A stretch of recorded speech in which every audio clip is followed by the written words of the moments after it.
30 Odd Minutes is sponsored in part by Digital Dowsing. Who are you powered by? For the next 30 minutes, we will explore the unexplained. From mysteries beyond our galaxy to ghostly phenomena in our own backyard. We will dive into our psychic abilities and explore everything from conspiracies to the just plain weird. Welcome to 30 Odd Minutes. If the truth is out there, we will find it. But only by sheer accident. Hey! Welcome to 30 Odd Minutes. It's great to have you guys here aboard the mothership with us. We are hovering over a crop circle in Ohio. Look at that.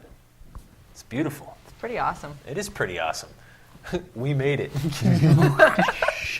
We make all of them. I'm just kidding. Anyone? Come on. All right, it's not true. That's not entirely true. We don't. We make some of them. How was your weekend? Awesome. Good. It was great. But, you know, something really strange happened to me. Okay. So, just as I was getting ready to come here, I woke up, I had a little nap, and I woke up to this. You see what happened to my shirt? Crop circles in your clothes. It just happened like that. Had a 10-minute nap, woke up, this happened. So strange. Too close to our engines. Maybe, yeah. Yeah. That's what happens. All right, Matt, Andrew, I know you guys were ghost hunting at Slater Mill in Pawtucket, Rhode Island. How did that go? Yeah, it was pretty fun. It was a good night, beautiful weather, and had some activity. Yeah, lots of activity in the Wilkinson Mill, especially up in the attic. In the attic, which is where we belong. Attics, basements, we just excel there. Andrew and I were actually, it was very late, we were in the Slater Mill part, and we're just closing kind down of some equipment, closing things up, and we kept hearing people walking behind us, and we went over to check it out. And yeah, my first thought wasn't ghosts, it was one of our guests is wandering around the dark, and by the third time, you definitely heard it that time. Like, we got to go check this out, this is getting silly. Did you guys record anything? No, but one of our guests caught a very cool EVP, as Matt was saying. I also got the recording of that knock thing that we had in that room. Yes, very bizarre knocking we couldn't find the source of. But anyway, great time, great piece of history where the American Industrial Revolution started, Slater Mill in Pawtucket, Rhode Island. Very That's cool. so cool. And what about you? I was with them. Yeah. That's it? That's all I got. That's boring. all I got. Well, I have something way more fun over here. Take it over, right? please. So I need to say hello to a brand new station that's joined us, Brunswick TV 3, my favorite number. Yay, in Maine. By the way, not Canada, just to be clear. Right. Thank you so much for watching, guys. We really appreciate it. And we just want to warn you, please do not change the channel. If you change the channel, we will find you. We have these laser things that can find you in any room in your house. And I mean any room. So don't change the channel. Right. Good point. We're watching you. Good point. All right, we are talking about crop circles tonight, and they're a mysterious thing. They're very cool. It's a topic we've only covered a couple times before, but I'm excited to cover it again. We asked our own Dr. Dreck, where are these things coming from? This is what he had to say.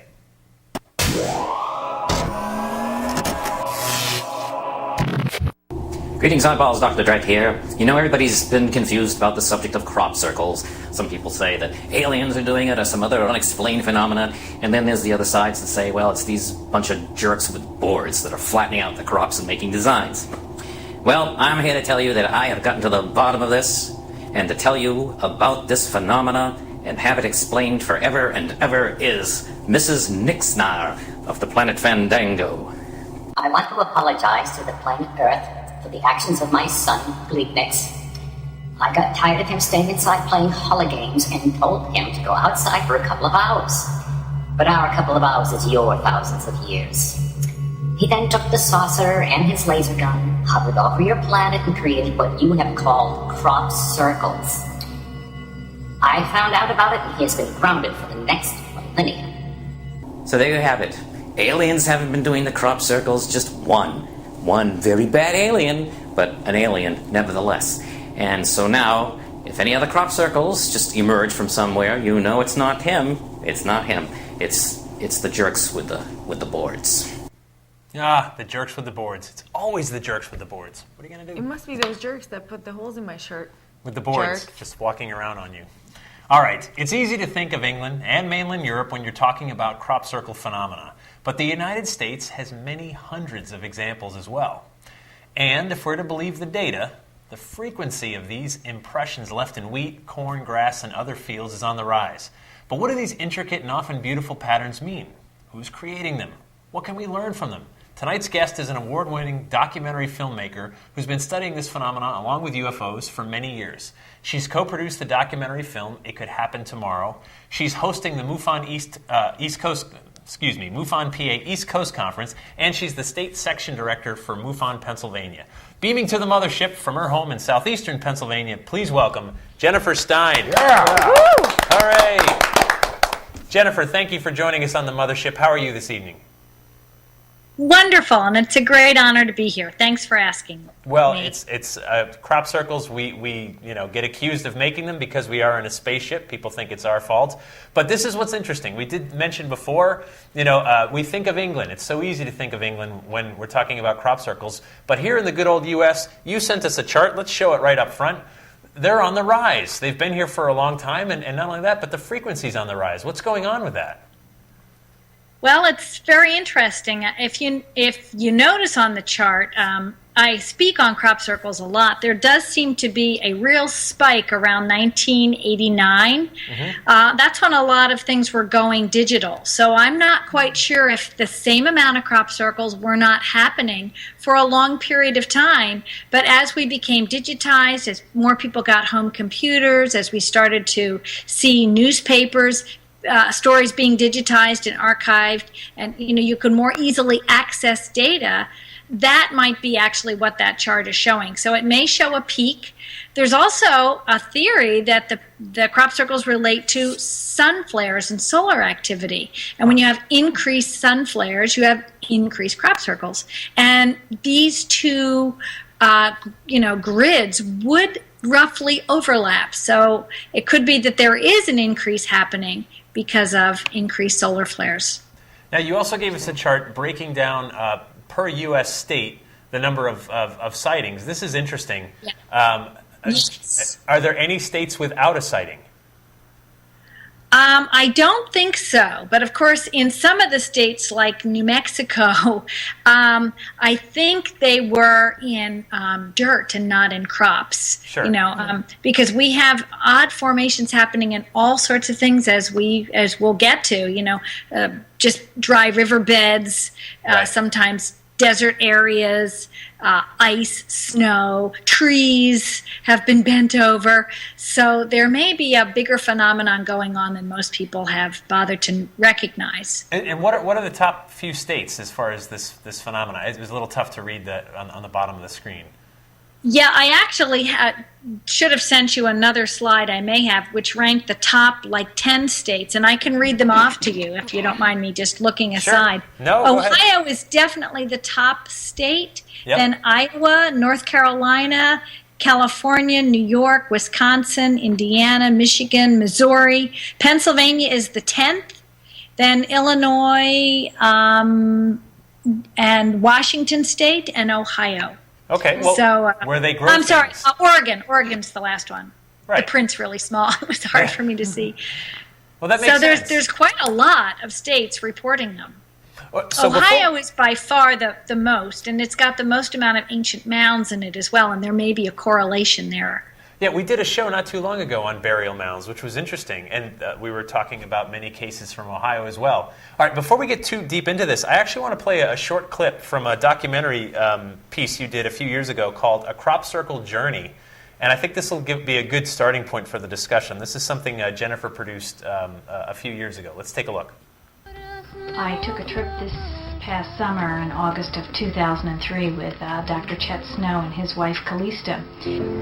Well, Callista and I, my wife and I, have been doing these things, small groups. We don't want more than 10 people basically to the crop circles since 1998. With 8-10 people you can actually do a very nice group kind of experience, and yet at the same time get some enough of the smallness that you can get individually interested in and into the circle, and each person can bring something to the circle.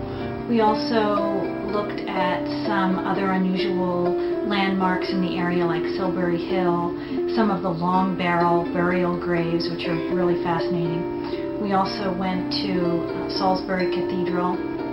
Part part of the trip's experience involved going to the Wilshire Crop Circle Conference, which is put on by a number of coordinators, most significantly Francine Blake. I tend to think of the crop circle phenomenon as actually being more important in terms of the people that it's generating than the symbols that are happening in the fields themselves. I was fascinated to meet people from all over the country that had very similar interests in the crop circles like I did. Although they may have a message for us, they may be time markers, as some people have suggested, which would mean that they have very little to do with us actually at all, except that they're marking a period of time that's very important. I think what is wonderful with the crop circles is that we have this opportunity to be on the first line, as it were, right in the front row of an event that is happening. And if you think back on this, you find that every time a new paradigm has come into the world, there have been just a handful of people, when it was first occurring or happening, or when a world teacher was here, that were involved with him or her, or the paradigm. And then, usually after it had stopped, or after the person had passed away, had left the planet, the information began to spread out like ripples on a pond. So here we have this opportunity, is the way I see it, to be in that position with other people who are self-selected. Nobody forces people to come to visit crop circles. In fact, most of us are here because we can't not be here. We're bitten by a bug, you might say.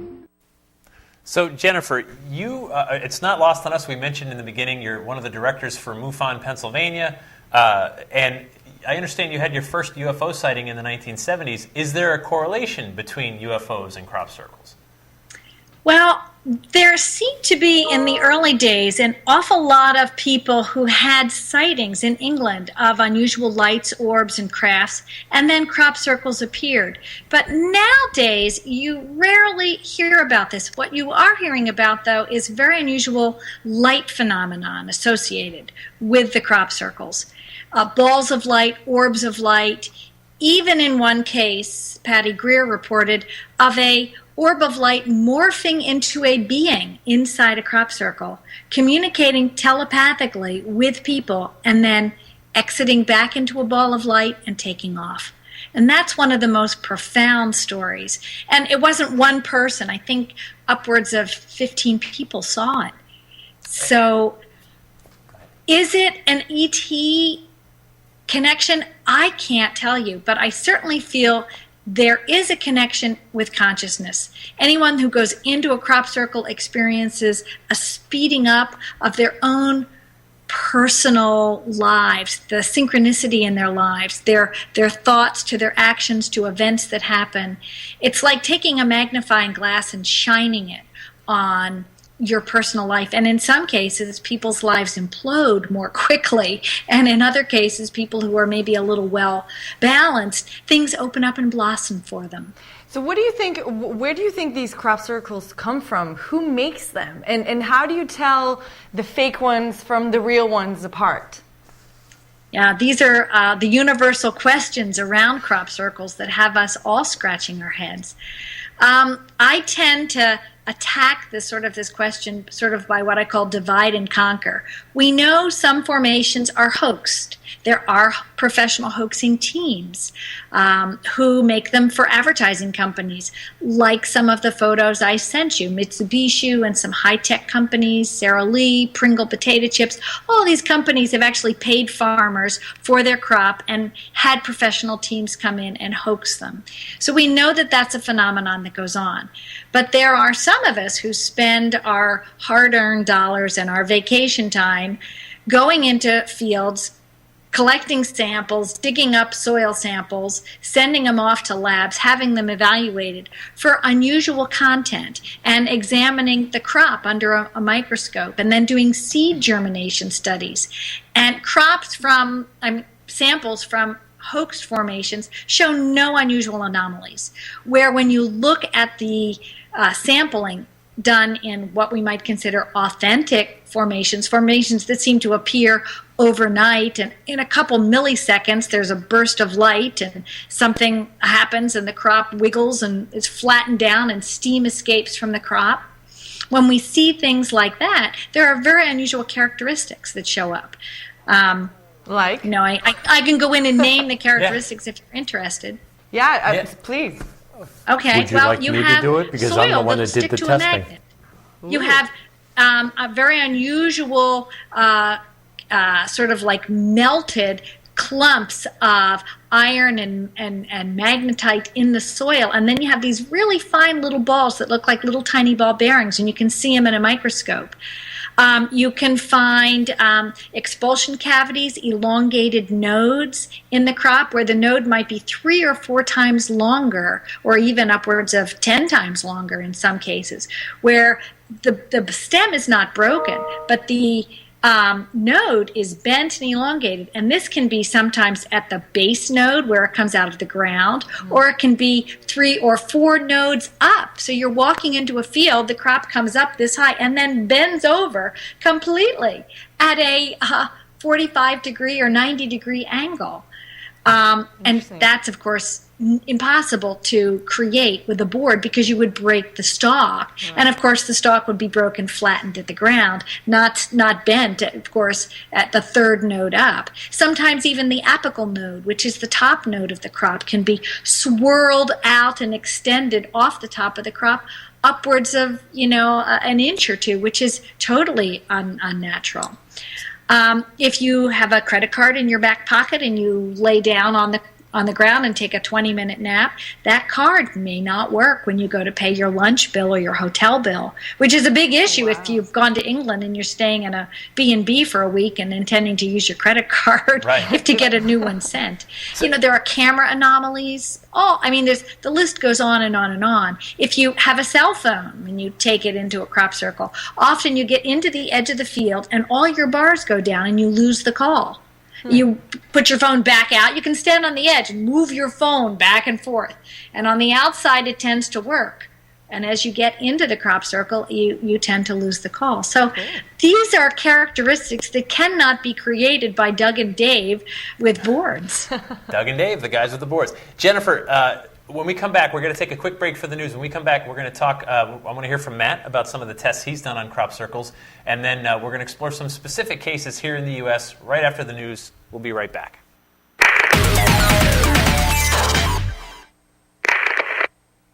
A video has appeared on YouTube showing an odd-shaped UFO hovering in the sky over Belfast, Northern Ireland. This 3-minute video was posted on September 15, 2013, by someone identifying themselves only as BAP. In the video, there looks to be an object, which is shaped somewhat like a seahorse, hovering and rotating at an unknown altitude near a location called Cav Hill.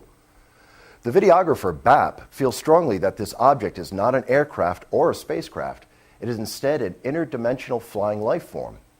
BAP says he, or she, has seen and recorded other flying beings in the past and made an observation that the entity in this video seems to have 2 orb-like objects flying along with it.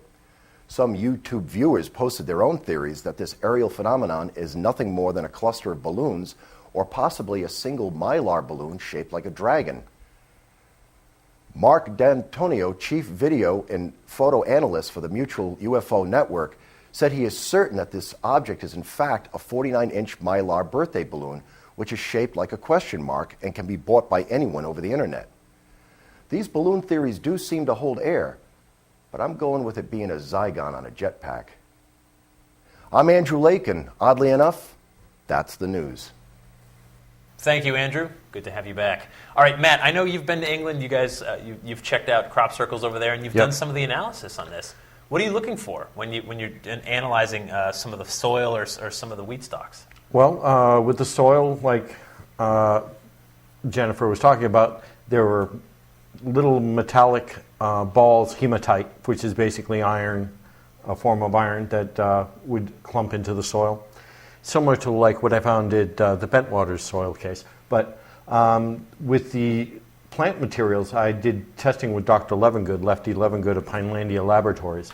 him and I developed a test where we germinated the seeds from controls as well as actual formations, and we found that from a formation crop circle, the seeds would germinate up to 10 times faster than control soils, control samples and stuff like that. But that was an ephemeral effect. It only lasted a short period of time, and then it would regress backwards into a retarded state where it wouldn't grow. She was talking about the nodes and the cell wall pits. Right. That you would have expulsion pits, and there's a number of effects. There are also heat shock proteins that would. Bless you. Yeah. Sorry. Using Western blot techniques, you could find heat shock proteins in genuine formations where you didn't find them in, hoaxed samples. Right. Just very quickly, is there a way that you can recreate that type of energy or environment? Yes. Artificially? With a really, really, really big microwave. Huh, okay. We have one in our kitchen. It's old, but we'll set it on high. Yeah. That's why my popcorn keeps burning. Yeah, it burns right up. So also, Andrew, who's checking in on our chat room, and of course you can watch all the shows live at www.30oddminutes.com. You can jump in the chat room. One of us is usually watching it. Tonight it's Andrew. Andrew, there was a question in there for Jennifer. Yeah, there was two. Barb's wanted to know, again, what was the connection with the solar flares to the appearance of crop circles? And Elliot was asking, what would be the purpose of faking a crop circle? Right. Well, let's start with the solar flare. You mentioned it briefly at the very beginning. Correlation. What is the correlation? Well, the correlation is basically numbers. It's statistics. When we see that there are high numbers of solar flares, then we look at the number of crop circles that have been reported, and there seems to be a similar rise. They both go up at the same time. What's technically happening is solar flares push a huge amount of tiny, highly energized electrical particles into the magnetosphere, and they seep down into the atmosphere and eventually make their way to the ground. But in some cases, you can have sprites, or what we call ball lightning, or even plasmas in the air, in the upper atmosphere, that funnel their way quickly down to the ground. It's almost like a microwave lightning shock that can happen. And this may actually be maybe what's going on with crop circles. There's another key aspect that few people seem to realize or think about, but most of the crop circles happen at about 3:30, 4:30 in the morning, and there's a very dynamic atmospheric change happening at that period of time. At night, when the sun is not shining, what happens is the atmosphere level, the closest level of air to the ground, rises or expands. That's why you can have very long distance radio signals jump halfway around the globe. You can pick up, ham radios and other AM, FM radio signals at much greater distances. But in the morning, as the sun comes up, the heat of the sun pushes that atmospheric level down again, and the ionosphere level expands. So you have this wave happening, almost like a breath happening with the atmosphere, okay? Mm-hmm. And with this dynamic change, as the sun's coming up, could take a plasma and accentuate or increase its power to be impacted on the ground, because there's less resistance to it falling to the ground at night. Is that making any sense? Yeah. And just as the sun is coming up, you have this change going on, and it could increase the drawing of this microwave plasma type energy into an area on the ground that it's going to be attracted to, almost like a lightning rod. Right. Areas where there's water under the ground. Green aquifers, green sand or stone aquifers where there's water even buried deep under the ground. People don't know it, but there's water maybe 10, 20 feet or 30 feet under the ground. And that has some static charge in the ground. So if, just like lightning, it has a choice to go a couple of different places, it'll go to a place that's going to ground it more quickly, like a tall tree or a lightning rod. Well, we find that crop circles may be literally grounding energy. on the ground. And what's interesting... It's the best I can understand. Yeah, no, it makes sense. And also, we want to point out real quickly, we have a couple of images here. Eric in the engine room, 5 and 6. It's not just a summertime phenomenon. We've got snow, right? I mean, they appear in snow as well. Here's 2 examples. You know, there's one and another. So strange things are even occurring in snowy fields. Right. Now, I don't know if everyone who's in the crop circle field would agree with me that could be a crop circle. Okay. But I'm thinking, what the heck melted the snow in rings like that? That's very unusual. It had to be heat of some sort that hit it. And obviously it's rippling like crop circles do. Right. Now, I want to take us, because we only have a few minutes left, I want to go to Chillicothe, Ohio. This appeared last year, correct? This crop circle? Yes, it did. It was just in 2013. I'm pulling it up on my PowerPoint right now. Now, I have to confess, one of my great teachers, I've had many mentors and great teachers, but Jeff Wilson, who has the ICCRA, International Crop Circle Research Association, he lived right near Chillicothe, and he was the one that investigated this and has all this information up online at his website. And I had permission from Jeff to use this because I speak on crop circles. So this weird formation that kind of looked similar to complex geometries we see in England appeared right next to a field where there were ancient mounds. Although you can't necessarily see them from the aerial photographs, they were there. They were built. They were bulldozed. There's surveying maps from the 1850s done by Squire and Davies, I think their names were, and they worked for the Smithsonian, and they mapped all of our mounds. So we know mounds were there, and artifacts were dug up from them.